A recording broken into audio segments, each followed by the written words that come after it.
தமிழக சட்டப்பேரவை தேர்தலில் போட்டியிடும் வேட்பாளர்களின் இறுதிப்பட்டியல் இன்னும் சற்று நேரத்தில் வெளியிடப்பட இருக்கிறது. இதுகுறித்த விரிவான தகவல்களை நமது செய்தியாளர் ஸ்டாலினிடம் கேட்கலாம்.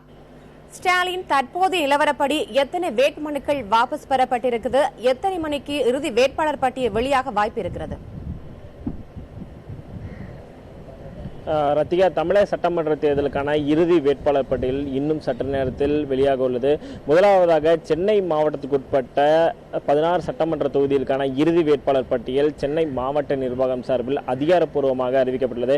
அதன் அடிப்படையில் சென்னை மாவட்டத்துக்குட்பட்ட அந்த 16 சட்டமன்ற தொகுதிகளில் 378 வேட்பாளர்கள் களத்தில் உள்ளனர்.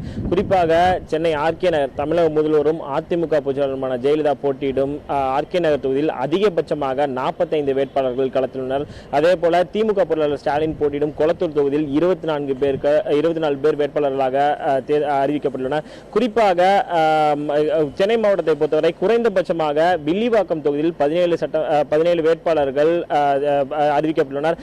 இது தவிர இன்று வேட்புமனுவை திரும்ப பெறும் கால அவகாசம் இன்று மதியம் 3 மணியுடன் முடிவடைந்தது. சென்னை மாவட்டத்திற்குட்பட்ட 3 தொகுதிகள், குறிப்பாக துறைமுகம், திருவல்லிக்கேணி உள்ளிட்ட தொகுதிகளில் மொத்தம் 9 பேர் தங்களுடைய வேட்புமனுக்களை வாபஸ் பெற்றுள்ளனர். குறிப்பாக தமிழகம் முழுவதும் தற்போதைய நிலவரப்படி 5 மணி நிலவரப்படி 253 வேட்பாளர்கள் தங்களுடைய வேட்புமனுக்களை திரும்ப பெற்றுள்ளனர். இந்த தகவலானது அந்தந்த மாவட்ட நிர்வாகம் சார்பில் தொடர்ச்சியாக தேர்தல் ஆணையத்தின் அதிகாரப்பூர்வ இணையதளத்தில் பதிவேற்றம் செய்யப்பட்டு வருகிறது. இந்த பதிவேற்றம் முடிந்த பிறகு அந்தந்த மாவட்ட நிர்வாகம் சார்பில் தமிழக சட்டமன்ற தேர்தலில் எத்தனை வேட்பாளர்கள் களத்தில் உள்ளனர் என்பது குறித்து அந்தந்த மாவட்ட நிர்வாகம் அதிகாரப்பூர்வமாக அறிவிக்க உள்ளது. ரத்திகா, ஸ்டாலின், தற்போது இறுதி வேட்பாளர் பட்டியல் வெளியிடப்பட்ட பின்னர் தேர்தல் ஆணையம் என்ன மாதிரியான பணிகளை எல்லாம் மேற்கொள்ள இருக்கிறது? ரத்திகா, இறுதி வேட்பாளர் பட்டியல் இன்று வெளியாக உள்ள நிலையில் அடுத்த கட்டமாக பல்வேறு விதமான பணிகளை தேர்தல் ஆணையம் செய்ய உள்ளது. குறிப்பாக மின்னணு வாக்குப்பதிவு இயந்திரங்கள், ஏற்கனவே தமிழக சட்டமன்ற தேர்தலுக்கு பயன்படுத்தப்பட உள்ள மின்னணு வாக்குப்பதிவு இயந்திரங்கள் பல்வேறு மாநிலங்களிலிருந்து வர வைக்கப்பட்டுள்ளன.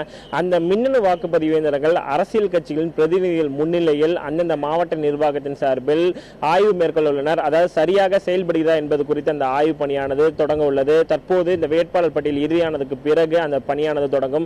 அதே போல முதல் முறையாக இந்த சட்டமன்ற தேர்தலில் வாக்குப்பதிவு இயந்திரங்களில் வேட்பாளர்களின் புகைப்படமும் தற்போது இந்த முறை முதல் முறையாக பதிவிடப்பட்டுள்ளது.